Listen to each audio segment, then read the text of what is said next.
Isaías capítulo 5, versículos del 8 al 10.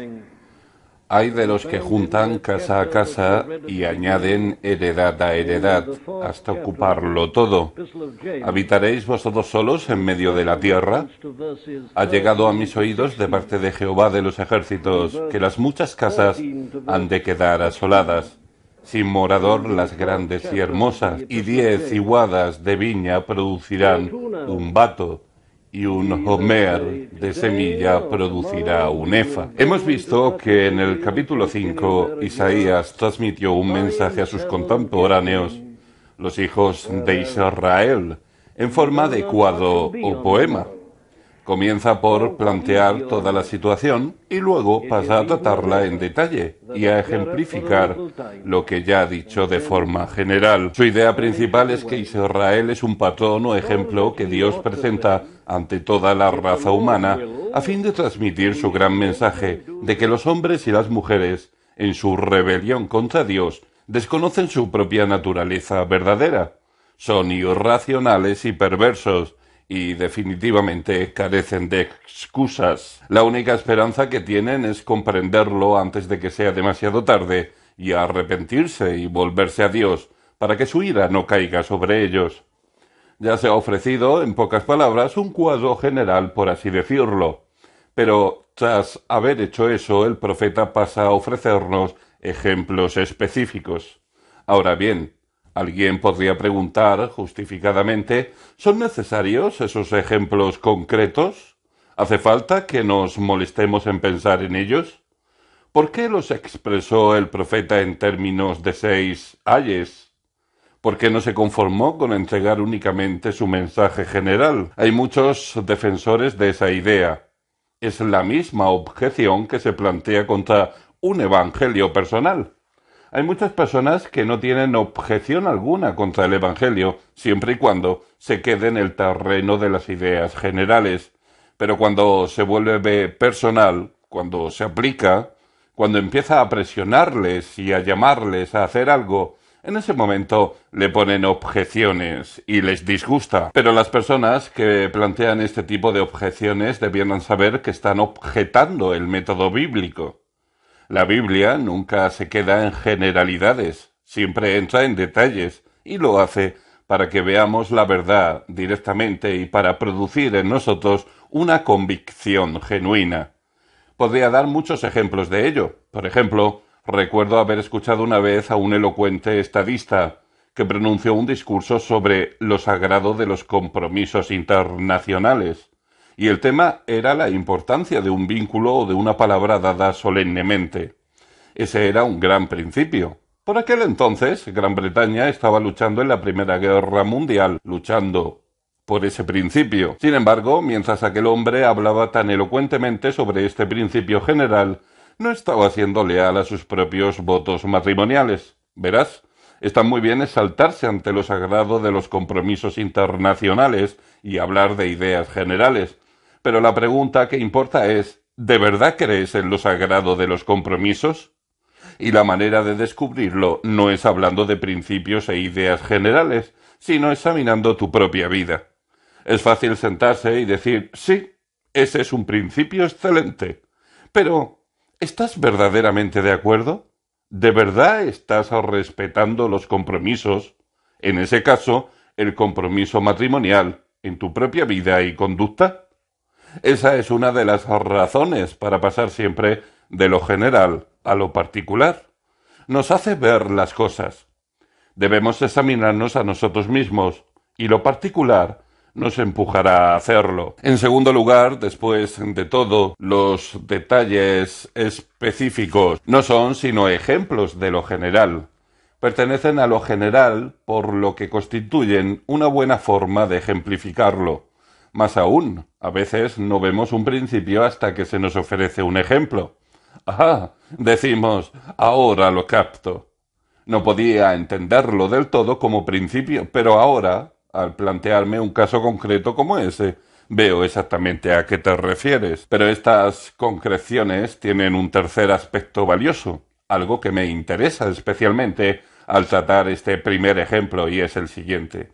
Como mínimo, Las concreciones, tal como las tenemos aquí, sirven para mostrarnos que, a pesar del paso de los siglos, los hombres y las mujeres siguen siendo esencialmente lo que han sido siempre. Ahora bien, si hago una afirmación general como esa, puede que alguien replique: todo eso está muy bien, pero ¿cómo demuestras que las personas siguen siendo como han sido siempre? Mi respuesta es que veo que hace 2800 años el profeta Isaías mencionó 6 cosas notoriamente equivocadas en la vida de su nación, en la vida de los hombres y las mujeres en pecado y separados del conocimiento de Dios, y me temo que va a ser una tarea tremendamente fácil demostrar que esos son los problemas a los que se enfrenta toda la nación en la actualidad. Las concreciones nos ayudan a ver de forma incomparable que el pecado sigue siendo el pecado, y que los seres humanos siguen siendo exactamente iguales que a lo largo de toda su historia conocida. En otras palabras, voy a mostrar que las características de la vida de aquel entonces siguen siendo las características de la vida actual. Las concreciones se presentan en forma de ayes. ¡Ay de ellos!, dice el profeta. ¿Qué le preocupa a Dios? ¿Por qué va a castigar Dios a la nación de Judá? Si a alguien le queda alguna duda, dice el profeta, se lo explicaré detalladamente. Se debe a que son culpables de estas diversas cosas. Estas son las concreciones que justifican el veredicto general de ira y condenación. Primero, pues, ay de los que juntan casa a casa y añaden heredad a heredad hasta ocuparlo todo. ¿Habitaréis vosotros solos en medio de la tierra?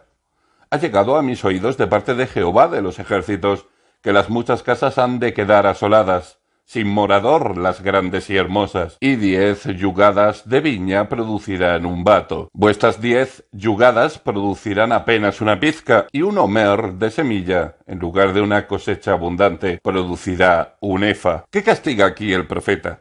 ¿Sobre qué pronuncia Dios este primer ay? Y la respuesta es sobre el materialismo o la mundanalidad. Por supuesto, en aquella antigua civilización todo tenía que ver principalmente con casas y tierras. Esa era la clase de vida que llevaban. Israel era esencialmente una comunidad agrícola. Estas cuestiones se presentan, pues, en el Antiguo Testamento en términos de casas, tierras y animales, pero lo que importa es el principio. Como mínimo, esto nos muestra que los hombres y las mujeres siguen siendo como han sido siempre, que el pecado sigue siendo lo que ha sido siempre y que no se ha producido cambio alguno. No hay nadie tan ciego como la persona que dice: no veo qué tiene que ver el Antiguo Testamento conmigo. No. Quiero mostrarte que está completamente relacionado contigo. Porque a pesar de que vivas en la actualidad, eres exactamente igual que las personas que vivieron 800 años antes del nacimiento de nuestro Señor Jesucristo. Su primer problema era el materialismo y hoy día seguimos enfrentándonos exactamente al mismo problema. Por supuesto, nuestro estilo de vida ha cambiado y quizá a la mayoría de nosotros nos importen más las casas que las tierras, pero se trata de un cambio meramente superficial. Ahora pensamos en términos de dinero y de lo que el dinero puede comprar, posesiones, bienes, todo aquello que tenemos como resultado del dinero. Y esa es la esencia del problema moderno. El cristianismo es una gran pérdida y a las personas no les interesa. Solo un 10% demuestra algún interés y en la mitad de los casos este es, cuando menos, muy dudoso. ¿Cuál es el problema del 95% restante? La respuesta es que, igual que los hijos de Israel se apartaron de Dios, en este siglo los hombres y las mujeres se han apartado de Dios y solo les interesan las posesiones materiales. Y, por supuesto, en el mundo todo alienta el materialismo. Todos los partidos políticos lo fomentan. Obviamente lo hacen para comprar el voto y ciertamente conocen a sus electores a la perfección. Saben que el candidato que más prometa será el que más probablemente reciba su voto. No hace falta ser un agudo observador para saberlo. Los políticos compiten entre sí para ofrecer más y más, y diciendo que lo que ofrecen está por encima de lo que ofrecen todos los demás. Y todos dicen lo mismo. Los declaro a todos culpables de alentar un espíritu materialista y de preocuparse muy poco por los principios. No digo que no debamos tener políticos, es preciso gobernar el país, pero ojalá tuviéramos políticos preocupados por la verdad y los principios, por la moralidad y una vida correcta, y no políticos que apelan meramente a los deseos y las pasiones de hombres y mujeres. Algo a cambio de nada. Quizá los periódicos sean más culpables aún de fomentar esta actitud. Por eso son una de las peores influencias del mundo, siempre dando la impresión de que la vida real es la vida del dinero y las posesiones, siempre haciendo alarde de esas cosas. Lo mismo sucede en todos los medios, la televisión, la radio y todos los demás. Todo el mundo predica el materialismo sin interesarse en lo espiritual. El mundo nos dice que nos concentremos en esta vida. Se cree muy inteligente al burlarse de las actitudes que prometen la luna y habla de personas de mentalidad práctica y realista. Pero el verdadero problema no son estas personas que supuestamente no tienen los pies en la tierra. Es que los hombres y las mujeres carecen de solidez. No piensan, no saben razonar. Permítaseme demostrar mi argumento. Se pronuncia un A y examinémoslo, pues, tal como se nos muestra aquí, se nos presenta aquello de lo que se jactan las personas en la actualidad materialista. ¿Cuáles son sus características? Lo primero que debemos advertir es su insignificancia. ¡Qué vida tan exigua! Identificar la vida con el número de casas o de terrenos. Pero eso es lo que hacen las personas, y de esa manera expresan su propia filosofía vital, la idea que tienen de ellos mismos. Triunfar es poseer más. Hallaremos un gran ejemplo de esto en la Biblia, se encuentra en el capítulo 12 de Lucas. Nuestro Señor estaba predicando uno de sus sermones más místicos con respecto a la relación de los hombres y las mujeres con Dios. Estaba hablando del tiempo y la eternidad, estaba advirtiendo a los hombres que no debían rechazarle, exhortándoles a que siempre le fueran fieles y previniéndoles contra la blasfemia contra el Espíritu Santo. Luego leemos, le dijo uno de la multitud. En el momento que nuestro Señor se detuvo para tomar aliento, por así decirlo, un hombre irrumpió diciéndole, «Maestro, di a mi hermano que parta conmigo la herencia». Mas él le dijo, «Hombre, ¿quién me ha puesto sobre vosotros como juez o partidor?». Versículos 13 y 14. Y entonces se dirigió a todo el grupo y dijo, «Mirad, y guardaos de toda avaricia, porque la vida del hombre no consiste en la abundancia de los bienes que posee». ¿Por qué habló nuestro Señor de esa forma? La respuesta es completamente obvia. Estamos ante nuestro Señor hablando de cuestiones cruciales, de las maravillas y los misterios más excelsos de la vida y la eternidad. Y aquí un hombre del grupo está mirando el rostro del Hijo de Dios, pero en realidad no está escuchándole en absoluto. ¿Por qué no? Porque para él lo que importa no es la relación con Dios y con el cielo, con el Espíritu Santo y el alma, sino una heredad. Su hermano y él han discutido por una parcela de tierra o por unas casas, de manera que en cuanto nuestro Señor se detiene y irrumpe con su petición, «Di a mi hermano que parta conmigo la herencia». Es entonces cuando nuestro Señor viene a decir en realidad, ¿crees que he venido al mundo? ¿Que estoy soportando todo lo que soporto a fin de arreglar un pequeño problema como el de repartir una herencia, un pequeño conflicto por propiedades y dinero?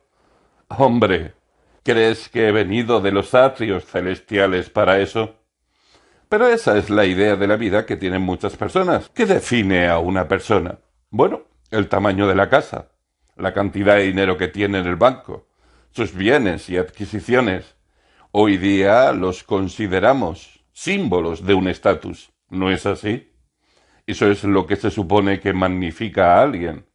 ¿Qué concepto de la vida? ¿Qué concepto de los hombres y las mujeres? Es tan nimio, tan tremendamente insignificante. La vida, la existencia y el ser de una persona reducidos a cosas que se pueden comprar con dinero. Repito una vez más que, aunque no tuviera más razones para ser cristiano, me bastaría con esta. La idea no cristiana de la vida nos convierte en criaturas insignificantes. nos estima y juzga en términos de los bienes y las cosas que poseemos y desconoce por completo todo lo relacionado con nuestra alma y nuestro espíritu, lo que nos une a Dios y las perspectivas de eternidad. No sabe nada de estas cosas. ¡Qué insulto para la naturaleza humana! Pero no solo eso, también es absolutamente degradante. Nuevamente, nuestro Señor lo expresó a la perfección. Más adelante dice, porque donde está vuestro tesoro, allí estará también vuestro corazón. Versículo 34. Es el mismo problema. ¿Qué comeremos? ¿Qué beberemos? ¿Con qué nos vestiremos? Dice, no os preocupéis por esas cosas, porque todas estas cosas buscan las gentes del mundo, y por supuesto, lo hacen siempre, y por supuesto, lo hacen, siempre lo han hecho. Eso es la vida para ellas. Y así prosigue la competición entre las personas, mi vestido o el de otra mujer, mi casa o su casa, los terrenos, los automóviles y todas esas otras cosas. Y no pueden dormir por las noches a causa de las preocupaciones, la angustia, los celos y la envidia, la rivalidad y las peleas. ¿Qué son los hombres y las mujeres? ¿Qué es la vida? ¿Los símbolos de un estatus? ¿El número de cosas que poseen? Ahora bien, poseer cosas no tiene nada de malo en sí mismo. La Biblia no es irrazonable. Hay cosas que son necesarias y la Biblia no las prohíbe. Pero cuando ponemos nuestro corazón en ellas, cuando nos identificamos con ellas y no podemos vivir sin ellas, entonces somos esclavos según la Biblia. Las personas pueden poseer cosas, pero cuando esas cosas las poseen a ellas, eso no es más que pura esclavitud. Es completamente degradante. Nuestro Señor dice al respecto, la vida es más que la comida y el cuerpo que el vestido. Lucas 12:23. Lo que importa es la vida, el alma, no el vestido, ni la comida, ni la vivienda, ni los terrenos, ni las posesiones. Pero consideremos el terrible elemento de avaricia que recalca aquí el profeta. Ay de los que juntan casa a casa y añaden heredad a heredad hasta ocuparlo todo. ¿Habitaréis vosotros solos en medio de la tierra?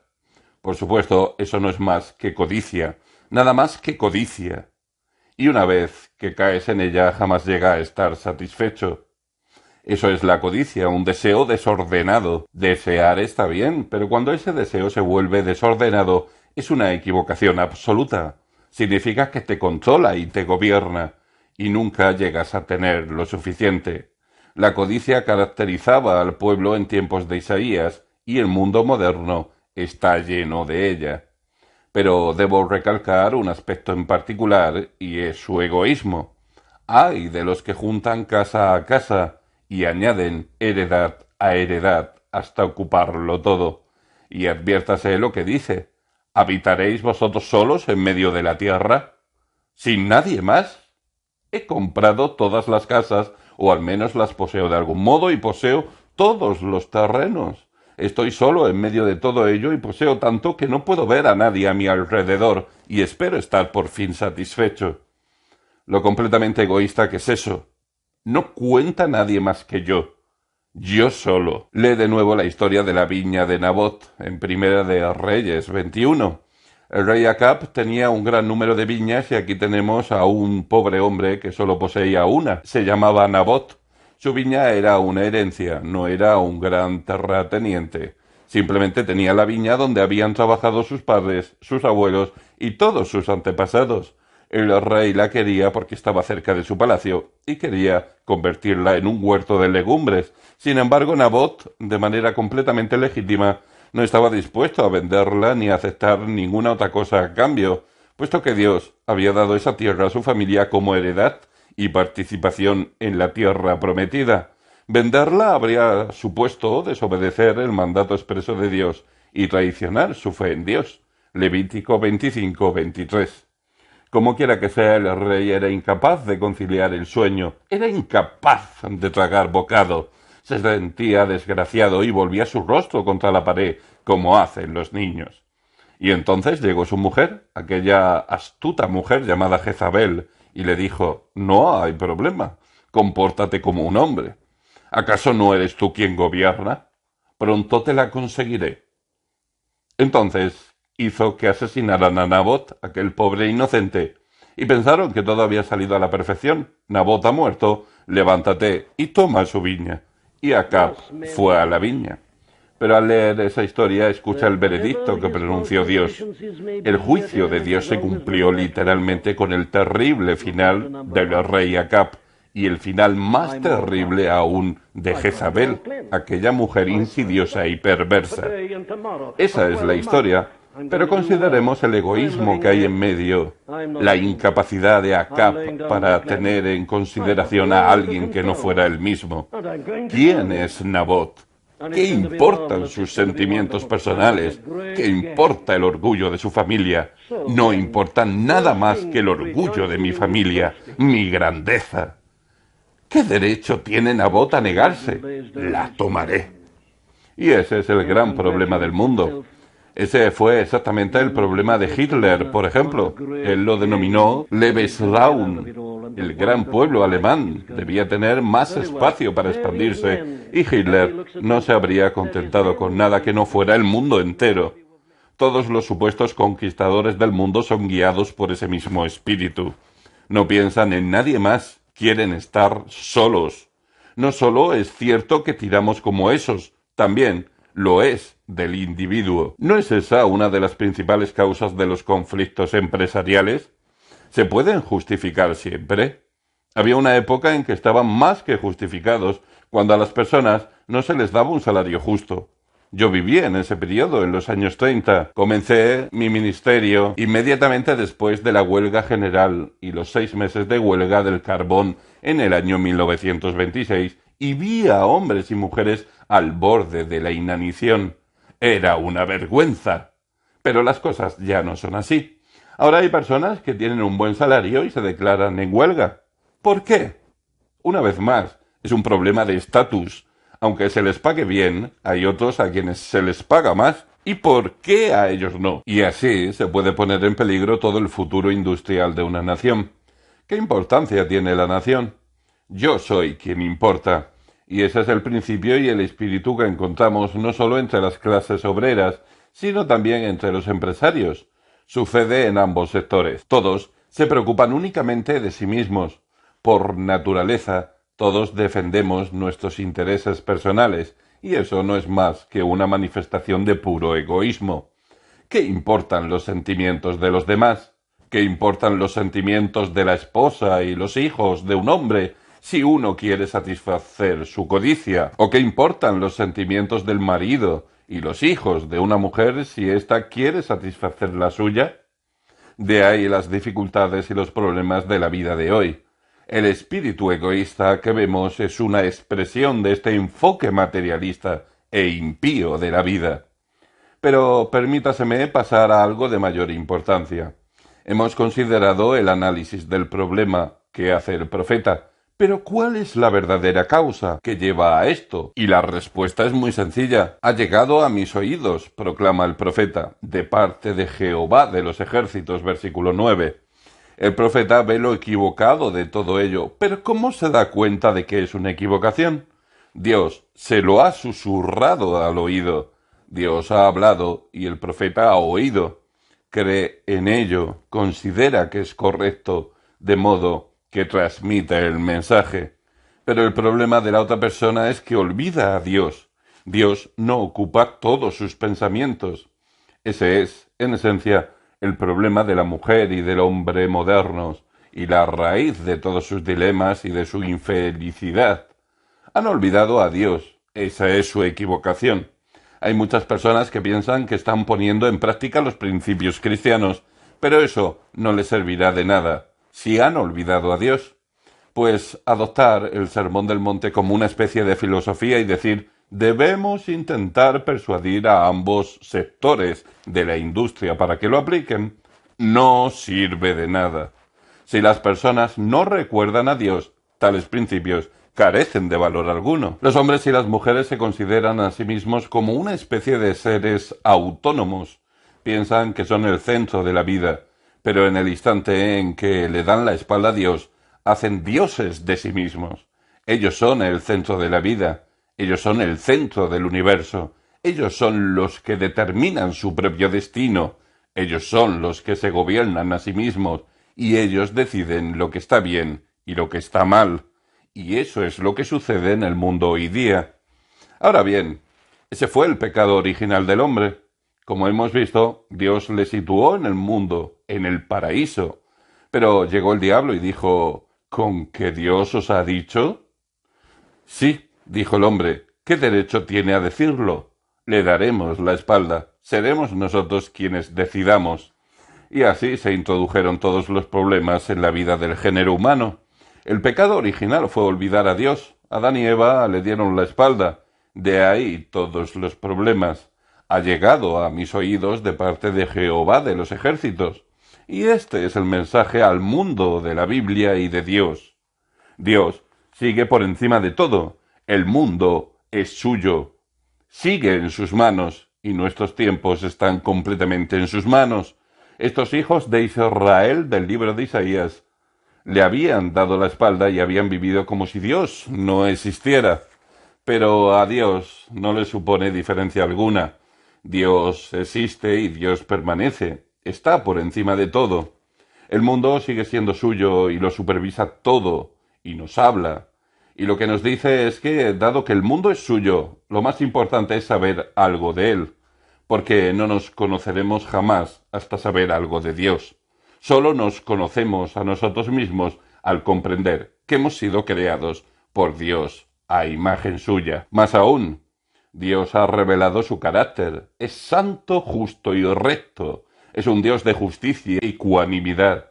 Dios es luz y no hay ningunas tinieblas en él. Primera de Juan 1:5. Y puesto que ha creado el mundo y lo controla, también es su juez. Este es, pues, el mensaje que nos da. Los hombres y las mujeres continúan viviendo como si no hubiera Dios. Están insultando a su propia persona y a su propia naturaleza. Se degradan, se pervierten, se vuelven despreciables. Y durante todo ese tiempo, Dios los está supervisando. No solo se buscan los hombres y las mujeres sus propios problemas y los ocasionan, sino que Dios, en su ira, los está supervisando. Recuerda, ha llegado a mis oídos de parte de Jehová de los ejércitos, del Señor de los ejércitos del cielo, del Señor y dueño de todos esos grandes seres angélicos y principados y potestades, del Señor omnipotente cuyo poder es ilimitado, del Señor absoluto que reina y gobierna sobre todo. Jehová reina, temblarán los pueblos. Salmo 99:1. Ese es el mensaje, su anuncio. Él es el Señor de poder, autoridad y dominio ilimitados. No hay nada que no pueda hacer. Más aún, ha declarado su voluntad. A lo largo de los siglos, Dios ha declarado que esta vida materialista de pequeñez, egoísmo, avaricia y codicia es abominable a sus ojos. Dijo más aún, no hay paz, dijo mi Dios, para los impíos. En esta profecía de Isaías podemos encontrar esa afirmación en dos ocasiones, en Isaías 48:22 y en Isaías 57:21, y considero que son palabras que esta generación necesita muchísimo. No importa lo listo que seas, la incapacidad y la salud que tengas, si eres impío, no tendrás paz. Puedes juntar casa a casa y añadir heredad a heredad. Puedes imitar a Acab y Jezabel, pero no tendrás paz. El Señor lo dijo desde el principio.